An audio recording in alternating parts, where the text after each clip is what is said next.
All right. Welcome to the Happy Hour Money Podcast. My name is Josh Bennett, one of your co-hosts, and I'm here with my partner in crime, Isaiah Douglas. Welcome, Isaiah. Hey, Josh. Good to be here. Well, we have a fun, awesome conversation for today. And so, Isaiah, you want to introduce Jack, our guest on the podcast? Absolutely. Yeah. So as you mentioned, we're going to talk about a concept that we talk a lot about internally with clients, with peers, which is momentum investing, and having an expert in Dr. Jack Vogle, who is the CIO, CFO of Alpha Architects. And as you all will learn here shortly, Jack's full of knowledge. We're excited to jump in. We can get some high level. We can certainly get into the weeds, probably way beyond what Josh and I can even understand. But for those that want to go there, I'll try to ask some questions. But Jack, thank you so much, first and foremost, for joining us today. Yeah, happy to be on. Perfect. I think one of the biggest things, so we're going to have your kind of co-founder of Alpha Architects, Wes Gray, talk about value investing at some point. So we'll get him. You were first, so we wanted to make sure we were able to talk to you first, right? Value is easy to understand, right? Warren Buffett made it sexy, right? Or buy things that are cheap, let them go back up. Momentum, when you think about it or describe it, a lot of people, I think, don't really understand what momentum is. Can we kind of lay the groundwork of, like, if I'm a lay person, if you're describing it to your grandma, what is momentum investing? Yeah, so momentum investing is, simply put, investing in the winning assets or the assets that have done the best over some time period, right? So if we had 100 stocks, and I'm a momentum investor, I might pick the top 20 stocks of those. That would be, and those by top 20, I mean the stocks that did the best over the past year. So I would just compare the returns of my 100 stocks, pick the top 20, and very simply put, that is what momentum investing is. It's picking the stocks that have done well over the past about year. And that flies in the face of the idea of, like, well, you're not supposed to, chase the things that go up, and like this FOMO investing. So if I'm listening to that, it sounds like momentum is that idea, right? Or where's that misplaced, or where's that misguided when you think about momentum? So the idea is to get into stocks or asset classes, depends on how you want to run it, that have done well. Now, the second part of momentum investing that I think sometimes is overlooked is you do need to rebalance this more frequently, right? So if I am a value investor, I can pick cheap stocks, wait a year, wait 2 years, 3 years, right? And generally that strategy will work. Momentum, it does not work like that.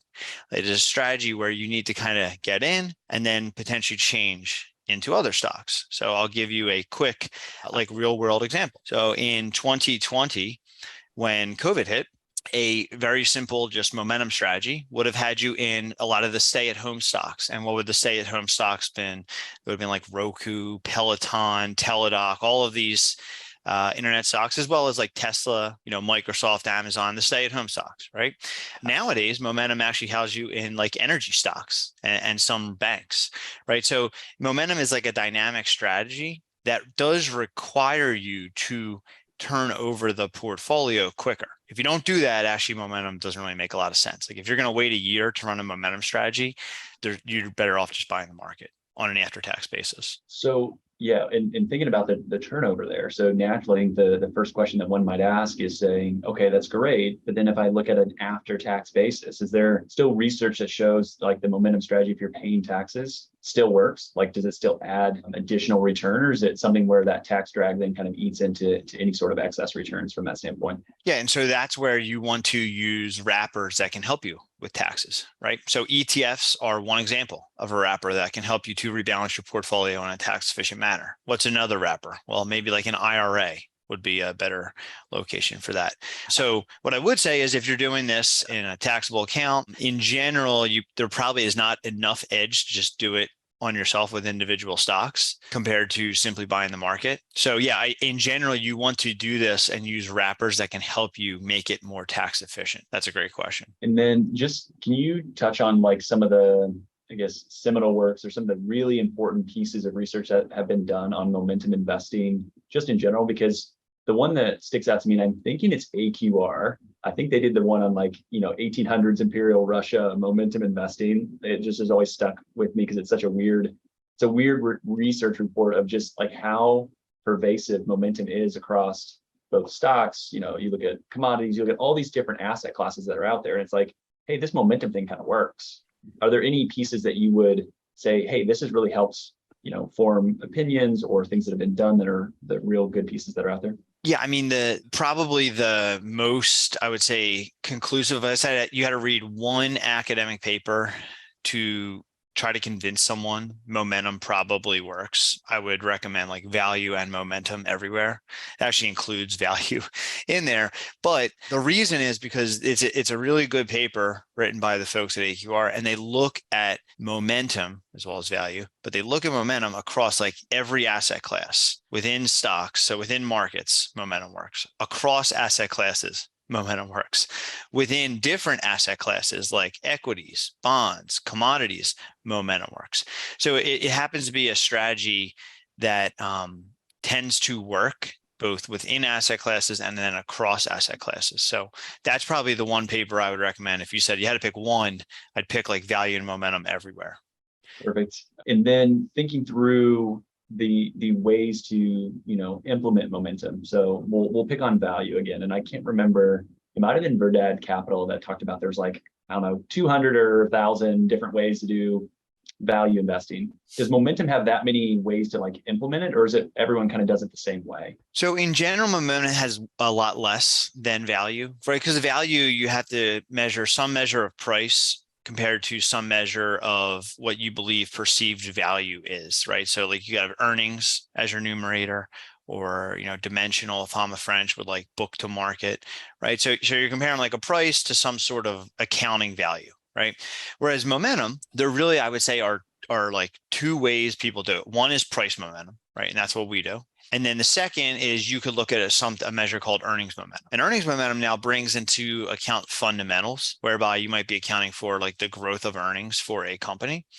And you might say, okay, Jack, well, why at Alpha Architect did we choose price momentum over earnings momentum, right? It's a natural, good question. And the main reason we do that is because the one kind of beauty of momentum is it's very diversifying to value. And if you create these like long short portfolios, which is not how most people access it, but it actually looks at the spread. But if you look at long short value and momentum, they're negatively correlated, which is awesome. That's basically saying, hey, they have a positive premium, but they work well at different times. That's like the ideal scenario, right? Now, if you do fundamental momentum and compare that to value, you lose your negative correlation. So you lose some of the portfolio benefits you can get if you use fundamental momentum. So again, some people may measure it via that measure, but the majority of, I would say, products out there as well as strategies are run via a price momentum strategy. And then from there, you can make some little edits, tweaks to how you want to measure price momentum. But in general, they're all done via price momentum. You talk about some of those tweaks, and I'll lead the question a little bit because I think it's interesting where you gave the example earlier, 100 stocks, you would pick 20. Does the concentration or how many holdings there are, is there, I'm not going to ask you for a magic number because like I'm sure there's some sort of study that you could look at and say, hey, this is the right number here, but then you look over here and it's different. But broadly based, is it, less is more? Is there a certain number that makes it efficient where it's not a single stock risk? What does that look like? Yeah, it's a good question. So, I mean, like for our specific strategy, we look around like the top 1,500 stocks, then boot out a liquid. So let's just say we're down to 1,200 stocks, the 1,200 largest liquid stocks in the US, right? But you could test and you could say, well, hey, how many stocks should I own? It's a great question, right? And we've looked at it. So there's two things you have going on. Number one is you want to at least have a minimum number of stocks where you are eliminating single stock risk, right? Like the idiosyncratic risk of an individual stock. And so research has shown, above about 30 to 40 stocks, you've eliminated the idiosyncratic individual stock risk. So that's good. Right. So you generally want to be above 30 to 40. And then the second question then becomes, okay, well, I know I have to do that because I don't want to just have any single stock risk. Now, once I go above 30 to 40, how many stocks do I want to own? And that becomes like a research question. And the research question is as follows: does adding more momentum stocks increase my returns or decrease my returns? And not surprisingly, right, if you add more stocks, by definition, you have become more like the market. And your returns generally become more like the market. So we settle around 50 stocks, but that's because 50 compared to 200 historically on like paper portfolios would have had higher returns. So in general, as you add more stocks, you're probably slightly lowering the standard deviation of the portfolio, but you're also historically would have been giving up some returns. So think about like a concentrate versus a dilution. Fair enough. So you think about our team trip, we recently went to Nashville. We went through a distillery tour, right? They talk about, oh, well, you have this, and then you distill it so it's like drinkable. Like when you have more of the concentration, that's the barrel proof stuff. That's the really, high proof alcohol content. And if you're going to allocate to momentum, it would make sense if I'm going to pay for exposure that I want high concentration versus a kind of muted or blended, diluted version of it. At least that's kind of our take. Yeah, I mean, in general, definitely like the research would show that for momentum investing, like adding more stocks would not have helped you historically on like paper portfolios, which is why we try to stay concentrated and focused on that momentum factor with like 50 stocks. Yeah. So if someone's listening and thinking, okay, so this momentum thing you talk about the market and the momentum, and it's in addition to from a return perspective, is there any good reference point to say like over time, and let's say, I don't know, a long duration, maybe you can pick the duration if you have a number, what additional return is possible with momentum, not to pin you down and say, hey, Jack, so every year you own momentum, I get an X amount of return. Not trying to do that, but just say like, what does the research typically show? Like, hey, is this addition of, like 0.25%? Is this a 1% difference? And then you think about that over a long period of time.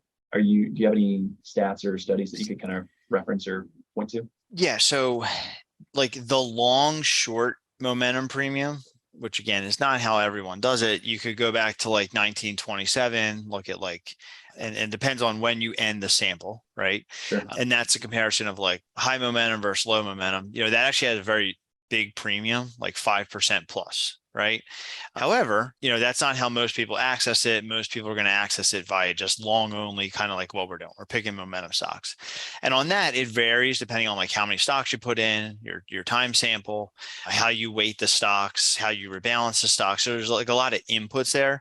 The hope and goal is, it's going to be at least 1% higher, right? After fees, expenses, everything. Like one of the potential things you have to do is when you go back and look in time, you have to realize like trading costs used to be a lot higher, right? Management fees would have eaten into your returns. So again, it's hard to quantify. Like we're hoping, obviously, it's like more than 1%, but you can't guarantee anything.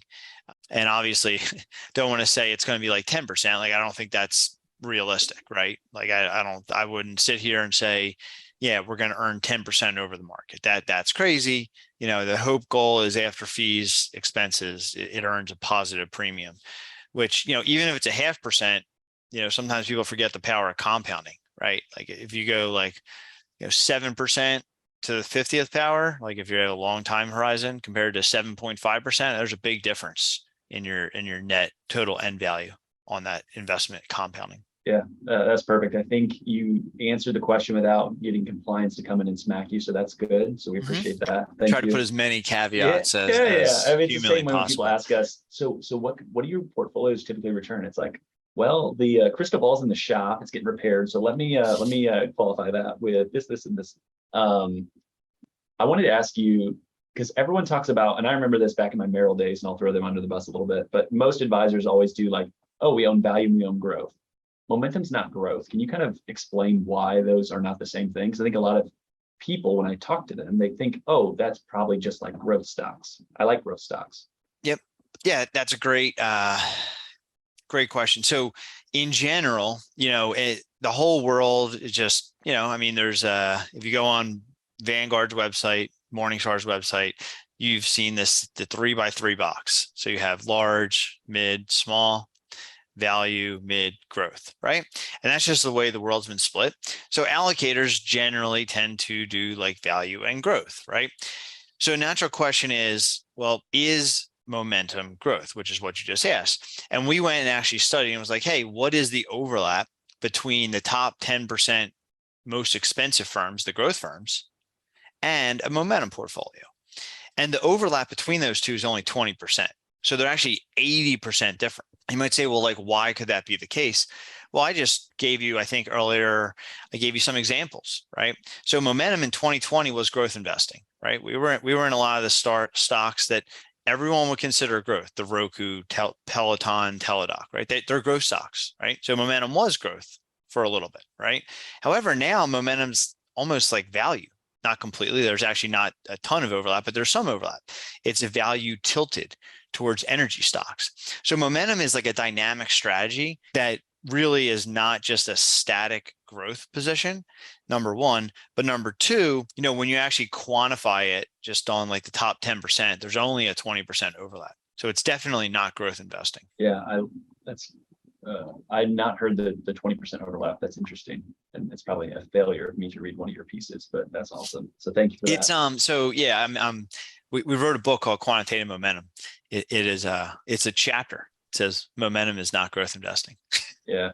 So again, I have quantitative value right behind me. I thought I had momentum, but no. Getting body slammed by Jack and like, hey, read the book, dude.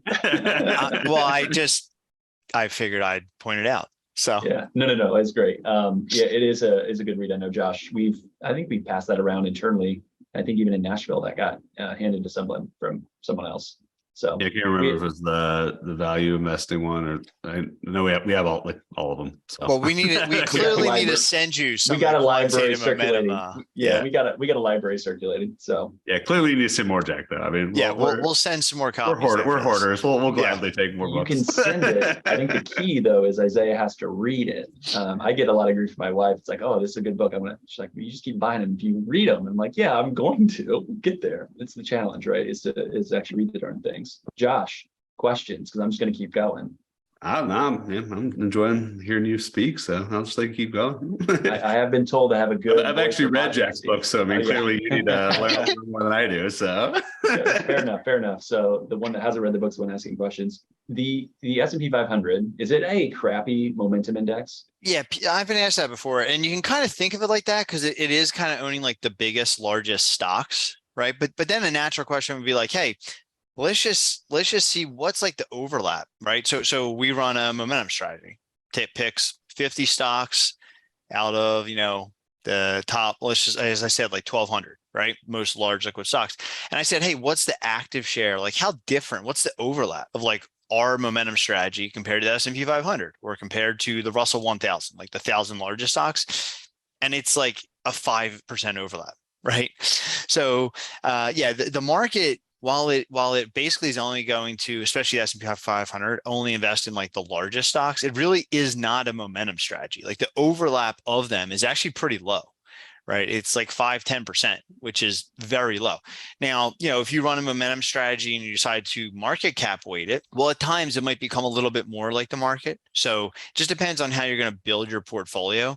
But I definitely probably would not classify the S&P 500 as a pure momentum strategy. Can you describe what market cap weighting is, and then what are some of the inherent flaws with it? Because I've had this conversation, but I would love to hear you explain it, because I think it would probably be much better than what I've done in the past. Yes. So market cap weighting is just it's how like the S&P 500 is formed, right? And how is that formed? Well, basically, the larger the market cap of a stock, the larger its weighting within the index. So for example, Apple is the largest stock in the world right now. I think it still is, right? And so essentially it has the largest weighting within the S&P 500. I believe it's around 6%, right? Alternatively, I'm trying to think of like a smaller stock. Well, let's go with like ExxonMobil, right? So ExxonMobil used to be the largest stock, or General Electric. General Electric used to be the largest stock in the S&P 500. But what happened? Well, over time, as General Electric's market cap went down, its weighting within the index went down, right? So it used to be like 6-7% around like 1999 and 2000. And now I don't even know if GE's in the S&P 500 anymore, right? But its weighting just continually dropped. So market cap weighting is just giving a weight to a company with a larger market cap. So that was like the first question you asked. And the second question is like, well, what's like a downside to that? So one of the downsides is that generally tends to overweight growthier type stocks, right? Because for example, I think Apple right now is trading at like 25 to 30 times next year's earnings, right? Whereas if you just said, hey, let's look at the S&P 500 equal weighted, where we take 500 stocks and we equal weight all of the stocks, I believe it's trading at like 14, 15 times next year's earnings. So in general, market cap weighting will tend to overweight growth stocks, which you could argue is going to cause a long-term drag. Obviously, the S&P 500 has done very well past like 10 years, but there will be time periods such as 1999 to 2009, like that decade, where the S&P, because at on December 31st, 1999, it was very overweight stocks that were expensive. For the next decade, it had a negative annualized return over 10 years. So that's like a downside. It overweights growth stocks, which can tend to underperform at times. The idea of, okay, so going back to momentum, sounds great. Why don't more people do momentum? And why isn't it arbitraged away? This is so great and it adds performance. Let's pick on advisors. I like to pick on advisors. I do it from time to time on Twitter. I get myself in trouble. Why don't more advisors own momentum? Like what's stopping them if this is something that's better? And why hasn't it just been arbitraged away if everyone knows, right? Because the market's efficient. Yep. So yeah, great questions. So let's look at it first from like an advisor perspective, but also from an individual perspective. So one of the things that we talked about, and I just gave you, I think, a statistic earlier, you were like, hey, is the S&P 500 momentum? And I said, no, because it only has like 5% overlap with what we're doing, which actually is a momentum strategy, right? So let's flip that around. If we only have a 5% overlap, that means that we are 95% different than the market. And so if we're 95% different than the market, what's going to happen is at times we're going to have different returns than the market, right? So if you're an advisor and let's just say you're reporting for your billing or wherever your custody shows the returns to a 60-40 portfolio, and you've taken out the 60% S&P and put in momentum, well, there's going to be years you can have wild deviations or differences compared to the equity sleeve. So one of the downsides to momentum is uniquely different than the market, which means the returns are going to be different. And so that's why I think a lot of people don't allocate as much to it, because you're going to get different returns than the market, right? And then your second question was kind of like, why isn't arbitraged away, right? And it's not arbitraged away because it's actually costly to arbitrage it, right? So for example, if I tell you, hey, this is a strategy that I need to hold for a month and then rebalance, or hold for a quarter and rebalance, I actually have to put capital at risk, right? It's not something where a market maker can buy the momentum stocks and then short the S&P 500. They can kind of do that and take out their beta risk. But as I told you, we're 95% different. So they still have a ton of volatility risk, right? And market making, these trading firms, they don't want to take any risk, right? They want to end the day flat. They want to make a fraction of a penny, basically saying, hey, I'm going to buy a stock, sell a stock. I made a fraction of a penny. At the end of the day, they're out, right? They don't want to take like risk. So we would actually take a ton of capital chasing this premium for it to go away. And then the last thing is, you asked like, hey, markets are efficient. Like, shouldn't this potentially go away? Well, number one, it doesn't work all the time, which is good to know, right? If something worked all the time, that would get arbitraged away, right? That would happen. But we always, in any investment in an efficient market, have to go back to like basically one lesson. And what's the one lesson? It's that in an efficient market, you got two axes, risk on the y-axis and return on the x-axis. And as you take more risk, you should therefore expect to be compensated with more return, right? Like that really is kind of, that's what efficient markets is. Like, if you take more risk, you get more return. And it's easy to argue because you can look at the volatility, like the standard deviation of a momentum portfolio, or the beta, if you want to change your x-axis to beta. Both on volatility and beta, momentum is riskier than the market slightly, right? Therefore, you should expect to get a higher return. So even in an efficient market context, you should expect a small premium for this because you're taking on a little bit of additional risk if we're going to just define risk as beta or standard deviation of returns. Do you believe markets are efficient personally, Jack? I think they are pretty efficient. I do. They're not perfectly efficient though, but that's almost an impossible theory to contradict, right? And so I'll give you like an example, right? It's kind of like GameStop. So sometimes people look at the GameStop craziness where the stock price just went up. I forget what it was trading at. Do you remember like what it went from the low and the high? It was like $15 to 400 or something. It was $300 or $400. Yeah. I remember the high. Okay, so 15 to 400, and what is it now though? Probably like 5. Yeah. And so this is what I would say. People can look at that and say, well, maybe the market's inefficient, right? But that's not really the case because, well, what happened? Well, there's a limited supply of stock, right?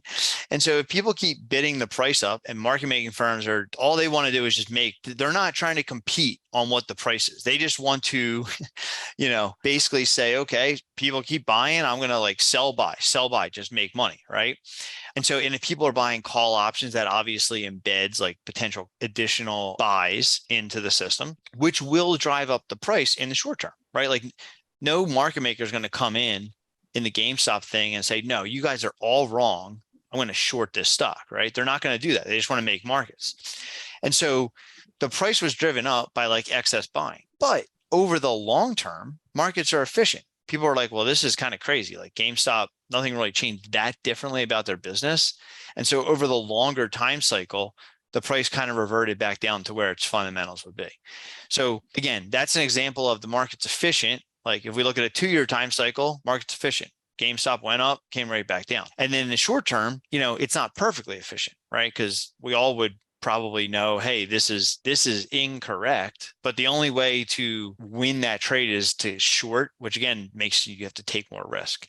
So I don't think the market's perfectly efficient, but I do think it's fairly efficient over the long term. Josh, anything? I know you unmuted for a second, so I thought you had something. But I was unmuted, but couldn't find the button. Yeah, I mean, one thing I've always said when it comes to like momentum and stuff, especially, is markets are, I think, about as efficient as they can get without the human factor. Once you add humans in any equation, there's always stupidity and there's always risk and there's always gambling, and that's just human nature. And you can't really take human nature out of the markets. And that's one reason, at least for me, that momentum's been always so appealing. Is humans haven't really changed for thousands of years.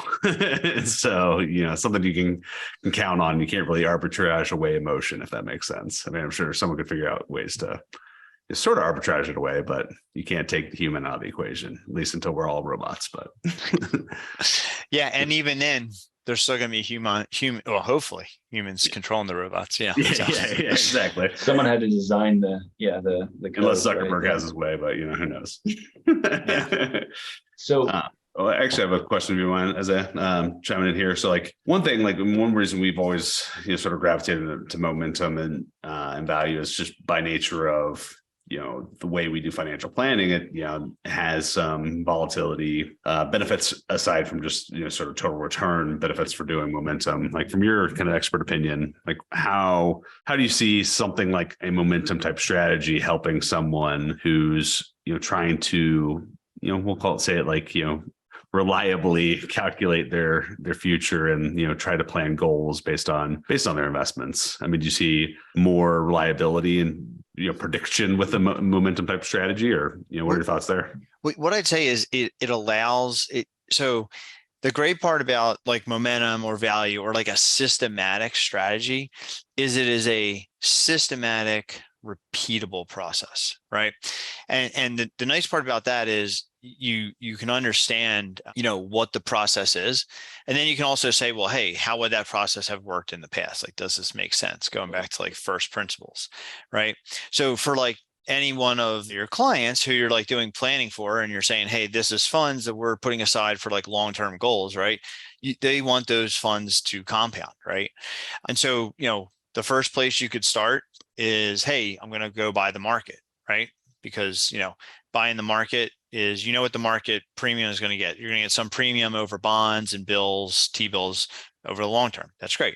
Now you can try to potentially beat the market, but this is where people get into potential issues, right? Because a lot of times when people try to beat the market, they start possibly like doing like single stock picks or something that's really kind of risky and dangerous for like long-term compounding.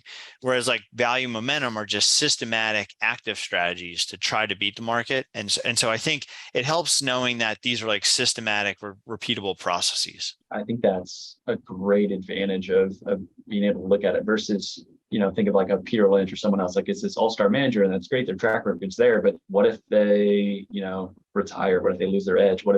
How do you measure that? And I think it leads into my next question that I had is, and good friend of both, this podcast and our firm, I know Corey Hofstein's done some work on, if certain factors are dead, like how would you say momentum fails, and how long would it have to be if momentum failed? Like, how would you know if it actually didn't work anymore? I think that is such an interesting question. And I'm not expecting you to have like a perfect answer, but like, how would you think about that if someone asked, when would momentum be done or dead or no longer work? So that's a good question. And, it would probably, unfortunately, it would take decades of out of sample evidence to probably subsume the prior, 90 plus years in the US.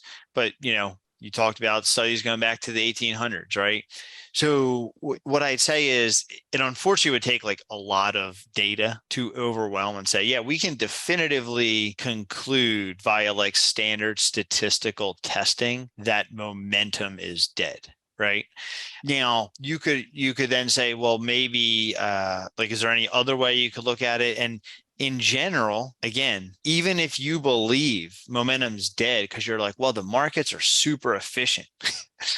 Well, if you think the markets are super efficient, you are therefore concluding that if you take on more risk, that person should demand more return. So the only other way would be have to then conclude that the market has become more inefficient, whereby people are now taking on more risk, but expecting less return.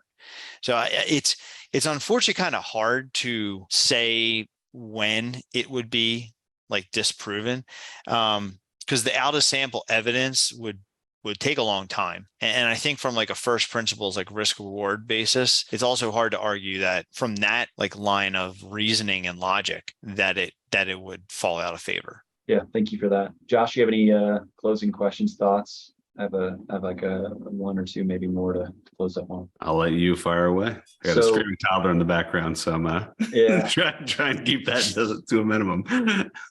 So Jack, you talked about good resources. So Value, Momentum Everywhere from AQR. Obviously the books that you all have published and put out there. Your blog is fantastic. Originally how I stumbled upon Alpha Architect was the content you guys put out through Twitter, which was amazing and helped me learn a ton early on. And but is there any piece on the blog or recently that's been done on momentum that you would really point people to? And we'll try to link to everything we've talked about in the show notes as well. But anything for people that want to learn more about momentum that you would encourage them to read? Yeah, I'll pass along one article or two articles actually that kind of look at one of the first questions you asked, which is how'd you guys come up? Basically, how'd you come up with 50 stocks, right? And essentially, you can just say, hey, let's look historically at like paper portfolios and see how they did, right? And we always try to be, I would say, down the middle on everything. I think we tell you guys the same thing. It's like, yeah, we're going to pick 50 stocks, but that's going to make us less like the market. So we're going to have more tracking error. But the hope is long-term that has better expected edge, right? So I'll pass along that article to you, which is, it's like portfolio construction and how that impacts like reliability of returns. So that's a longer article I wrote last year that I'll pass along. So along with, I would say the Quantitative Momentum book or like even blog, but really the book, we try to outline like as much as we possibly can about research in that book about just momentum investing for stocks. Like that book is like an attempt to be as concise as you could possibly get all of the research into one thing. And one of the main things in that book too, just to highlight is, and we talked about this shortly, but for a value investor, the best thing they can do is add momentum. Like that is far and away the most diversifying thing they can add to a portfolio. So I'd say that one blog post and our book, as well as that AQR article. Perfect. With systematic strategies and being intellectually curious and keep writing about the same thing, do you get bored? What has you excited? Like as you move forward, if it's like, hey, this thing is beautiful, momentum works, value works, this is what we do. How do you continue to be curious about these things and what keeps you going and what are you excited about? Yeah, I mean, we don't make a ton of changes. So that's kind of like there's pros and cons to that, right? The pro is you're not guessing, oh wait, what are you guys doing now? Right? You understand we have like a consistent process that's kind of well thought out. The one thing I would say about like making changes though is it's interesting because like I've always said that there's no perfect strategy. Right? Like my undergrad and then I went to grad school originally was math, right? And it's like in math, it's like you have a question and there is a discrete answer That's the answer. That's the only thing you can do, right? And in investing, it's all just trade-offs, right? So like, yeah, we could potentially change our momentum strategy to maybe measure the momentum slightly different way, right? But a lot of that ends up just creating noise, and there's pros and cons to everything. So that's one of the reasons we also don't want to change too much, is like, we know that, like, we know we can make little tweaks and changes, but on net, they're not going to make a ton of differences. So, I still get excited just explaining the process and idea to people. And also I do think like we try to be kind of fair and down the middle and deliver like pros, cons of these strategies, which I think longer term like builds trust from the investors and people that use our strategies. Perfect. Where can people find more about you or Alpha Architects, and where would you send them? Yeah, I mean, the main place would be our website, just alphaarchitect.com, right? We're also on Twitter, so I'm not on Twitter as much anymore, but Wes is, which is just the Alpha Architect is the Twitter handle, and then as well as like Ryan Curlin from my team is also on Twitter, and I'm on there as well, just not as much. Smart man. Yeah, yeah. So I do miss it a little bit, but there's pros and cons. So pros and cons to everything. Yeah, exactly. Well, thank you for the time. This was awesome. It's great. I mean, for us, like our team learns a ton from these conversations and trying to encapsulate the knowledge that you will have. I know just listeners in general will get a lot out of it. So we really, really appreciate it. Thank you for the time. Yeah, happy to do it. And thanks for having me. Yeah, thanks so much, Jack. We really appreciate it.